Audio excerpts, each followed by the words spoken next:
ان کو یہ قرضہ ملا ہے، اور مجھے خوشی ہے اس بات کی کہ 17 جنوری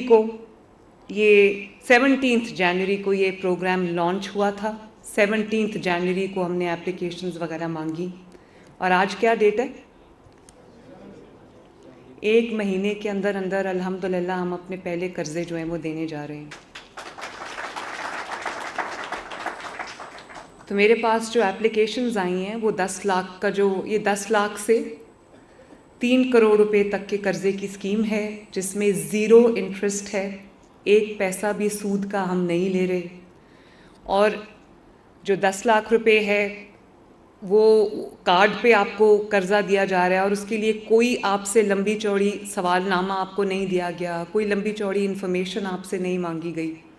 میں نے ابھی ایک بینیفیشری سے پوچھا کہ کوئی سفارش کسی نے کی ہو یا کوئی آپ کو کہیں کچھ کرنا پڑا، انہوں نے کہا بالکل نہیں. اور 1 مہینے سے کم عرصے میں اللہ کا شکر ہے کہ 100% میرٹ پہ ان کو یہ قرضے مل رہے ہیں. اور میں اس میں اپنے جو انڈسٹریز کے منسٹرز ہیں چودھری شافع حسین صاحب، سیکرٹری انڈسٹریز کو بھی شاباش دینا چاہتی ہوں، اور ساتھ میں بینک آف پنجاب کو بھی شاباش دینا چاہتی ہوں، اسمال انڈسٹریز کارپوریشن کو بھی شاباش دینا چاہتی ہوں. یہاں پر بینک آف پنجاب کے پریزیڈنٹ تشریف رکھتے ہیں ظفر صاحب. ان کو میں نے یہ کہا تھا جب میں اس کی آخری فائنل میٹنگ چیئر کر رہی تھی، تو میں نے ان کو یہ کہا تھا، ظفر صاحب کہاں بیٹھے ہوئے ہیں؟ ہاں یہ بیٹھے ہوئے ہیں. میں نے ظفر صاحب کو کہا تھا کہ آپ نے یہ اسکیم لانچ کرنی ہے قرضہ دینے کی نیت سے، تاکہ جتنے بھی قرضے ہیں آپ زیادہ سے زیادہ لوگوں کو کاروبار کرنے کے مواقع فراہم کر سکیں. اب دنیا بھر میں آپ دیکھ لیں، جابز کریٹ کرنا کوئی آسان کام نہیں ہے. گورنمنٹ یا کوئی بھی پرائیویٹ سیکٹر جابز کریٹ کرے تو زیادہ اچھا ہے، لیکن پرائیویٹ سیکٹر کو سٹیمولس دینے کے لیے تاکہ وہ جاب کریشن کر سکیں، ان کو یہ جو ان کا ایکسیس ٹو فائنانس ہے یہ دینا بہت ضروری ہے. اور اب دیکھیں تقریباً 7-8 سال کے جمود کے بعد، 7-8 سال کے جو ایک پورا بیمار معیشت کے بعد اللہ تعالیٰ نے اپنا فضل کیا ہے، اور پچھلے 1 سال میں پاکستان میں بہت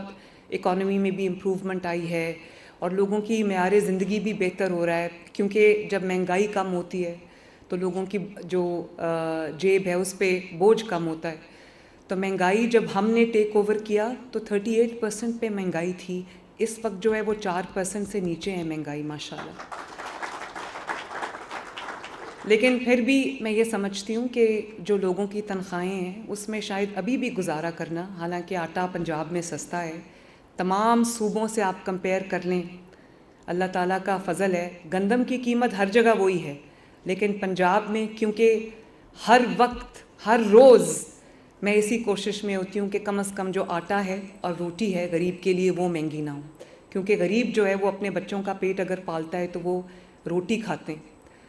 تو میری یہ کوشش ہوتی ہے، اسی لیے پنجاب میں ابھی بھی 12 روپے کی روٹی ہے، اور پنجاب میں آٹا ابھی بھی باقی صوبوں سے بہت سستا ہے. اور پھر بھی میں یہ سمجھتی ہوں کہ جو مہنگائی رہی ہے پچھلے 8-10 سال، اس میں لوگوں کا جو معیار زندگی ہے وہ بہت نیچے چلا گیا ہے. لوگوں کے گھروں میں مشکلات آئی ہیں، ان کو اب سمجھ نہیں آتی کہ وہ اپنے کچن کا خرچہ پورا کریں، بچوں کا پیٹ پالیں، یا اپنی بچوں کو پڑھائیں، یا پھر اگر کوئی خدا نخواستہ گھر میں بیماری ہے تو ان کا علاج معالجے کا خرچہ برداشت کریں. اس لیے میں یہ سمجھتی ہوں کہ اگر پنجاب نے ترقی کرنی ہے، اگر پاکستان نے ترقی کرنی ہے، اگر پنجاب کے عوام نے ترقی کرنی ہے، اور یہ جو میکرو اکنامک انڈیکیٹرز ہیں یہ اگر بہتر ہو رہے ہیں، تو ان کا اثر، ان کا جو امپیکٹ ہے، اگر وہ ہر گھر میں پہنچنا ہے تو یہ بہت ضروری ہے کہ لوگوں کو قرضہ فراہم کیا جائے، وہ اپنا کاروبار کر سکیں، چاہے وہ چھوٹا کاروبار ہو یا وہ درمیانے درجے کا کاروبار ہو یا وہ بڑا کاروبار ہو. تو میرے پاس بہت زیادہ اپلیکیشنز آئی ہیں میرے باقی منصوبوں کی طرح، اور یہ اس سے پتہ چلتا ہے کہ لوگوں کا کتنا اعتبار ہے، کتنا ٹرسٹ ہے نواز شریف کے اوپر. کیونکہ نواز شریف نے جب کبھی اپنا وعدہ کوئی کیا ہے تو وہ انہوں نے وعدہ پورا کیا، انہوں نے کبھی کوئی جھوٹا وعدہ عوام سے نہیں کیا. تو میرے پاس جو اپلیکیشنز آئی ہیں وہ تقریباً 1 لاکھ 85,000 اپلیکیشنز جو ہیں وہ مجھے 10 لاکھ کے کارڈ کے لیے آئی ہیں، اور تقریباً 71,000 مجھے 3 کروڑ کے اس میں جو فرسٹ ایئر ہے جو 50 لاکھ کا قرضہ لینا چاہتے ہیں، اور اسی طرح جو 3 کروڑ تک کے اپلیکیشنز ہیں وہ بھی تقریباً 71,000 ہیں۔ تو میں پھر سے بینک آف پنجاب کو یہ کہوں گی کہ میں روز آپ سے یہ فگرز لوں گی، روز یہ فگر جو ہے جن کو آپ قرضہ دیتے جا رہے ہیں وہ فگرز جو ہے وہ انکریز کرنی چاہیے، اور میرا پورا چیک اس پہ رہے گا، اور جتنے لوگوں کو قرضہ ملے گا اتنی آسودگی گھروں میں آئے گی، اور جو اکانومی ہوتی ہے اس کا دار و مدار اسمال میڈیم انٹرپرائز کے اوپر ہوتا ہے، بڑے کاروبار ہر کوئی نہیں کر سکتا۔ تو آج میں نے پوچھا ہے کوئی کہ یہ کیا کاروبار کرنا چاہتے ہیں، کسی کا فارماسیوٹیکلز ہے، کوئی اپنا آئی ٹی کا بزنس شروع کرنا چاہتا ہے، کوئی اپنا سیلون بنانا چاہتا ہے، اور اسی طرح میں سمجھتی ہوں کہ جب یہ ان کو یہ دستیاب ہوگا یہ قرضہ، تو یہ انشاء اللہ تعالیٰ دنوں میں ترقی کریں گے، اور نہ صرف یہ کہ یہ اپنا کاروبار بڑھائیں گے، بنائیں گے، سیٹ کریں گے، بلکہ بہت سارے ایسے اور لوگوں کو جابز دیں گے، جس میں لوگوں کو جتنے بھی کاروبار کو یہ پھیلائیں گے، بڑا کریں گے، اتنے لوگوں کو جابز بھی، تو جاب کریشن بھی اس سے ہوگی۔ اس وقت میرا خیال ہے کہ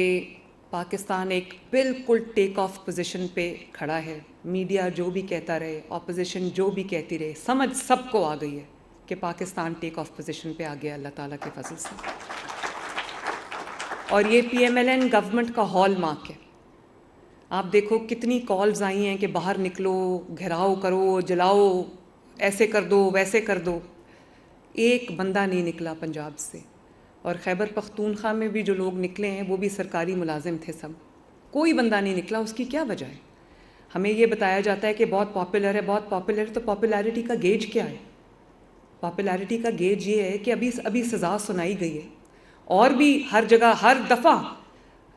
کالز دی گئیں، کسی نے کان نہیں دھرے کالز پہ۔ اس کی وجہ یہ ہے کہ لوگ تنگ آ چکے ہیں گھیراؤ، جلاؤ، انتشار، فتنہ فساد سے۔ لوگوں نے اپنے گھروں میں اپنے کچن چلانے ہیں، اپنے بچوں کا پیٹ پالنا ہے، اپنا مستقبل سنوارنا ہے، اپنے بچوں کو پڑھانا ہے، تو لوگ دیکھ رہے ہیں کہ ان کی زندگیوں میں بہتری آ رہی ہے۔ اور آپ یہ دیکھو کہ جو لوگ مہنگائی کو 38% پہ لے کر گئے ہیں، نواز شریف صاحب کا جو دور تھا 2017 اور 18، اس میں مہنگائی 3% پہ تھی، 2 پوائنٹ سمتھنگ فیصد پہ تھی، 2 پوائنٹ سمتھنگ فیصد سے 38% پہ لے کے جانا، نالائکی کے انبار لگے ہیں، بے حسی کے انبار لگے ہیں، تو یہ جو 38% پہ گئی ہے، لوگوں کا جینا محال ہو گیا، لوگ خودکشیاں کرنے لگ گئے۔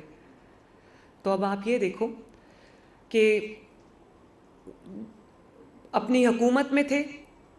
تو معیشت ڈبو دی، لوگوں کے کاروبار تباہ کر دیے، انٹرنیشنل جو کمپنیز آئی ہوئی تھیں پاکستان میں انویسٹ کیا ہوا تھا، وہ سب نے اپنا کاروبار لپیٹا، اپنی انویسٹمنٹس ختم کی اور ملک سے واپس چلے گئے۔ یہ کیا چہرہ انہوں نے پیش کیا ہے پاکستان کا دوسرے ملکوں کے سامنے؟ تو اب جب کہ اپنی حکومت نہیں رہی، کیونکہ لڑائی کرنے کی عادت ہے، پہلے پاکستان سے لڑ رہے تھے، پاکستان کی اکانومی سے لڑ رہے تھے، اس کو خراب کر رہے تھے، پاکستان کے عوام کی زندگی تباہ کر رہے تھے، اور اب جب لوگوں نے کان نہیں دھرے تو آپس میں لڑ رہے ہیں، ایک دوسرے کو تھپڑ مار رہے ہیں، ایک دوسرے کے جو لہو لہان کر رہے ہیں مار مار کے، تماشا بن گیا۔ تو یہ جو آرٹیفیشلی کوئی ببل کریٹ کیا جاتا ہے نا، اس کی زندگی زیادہ لمبی نہیں ہوتی، اس کی عمر لمبی نہیں ہوتی۔ لوگ دیکھ رہے ہیں، لوگوں کو فرق پتہ چل گیا۔ آپ یہ دیکھیں کہ صرف یہ کہ لوگوں کی اب انفلیشن کم نہیں ہو رہی، بجلی کی قیمتیں، یہ ایک ایسا جن ہے جو ایک دفعہ بوتل سے مہنگائی کا باہر آ جائے، اس کو دوبارہ بوتل میں بند کرنا کوئی آسان کام نہیں ہے،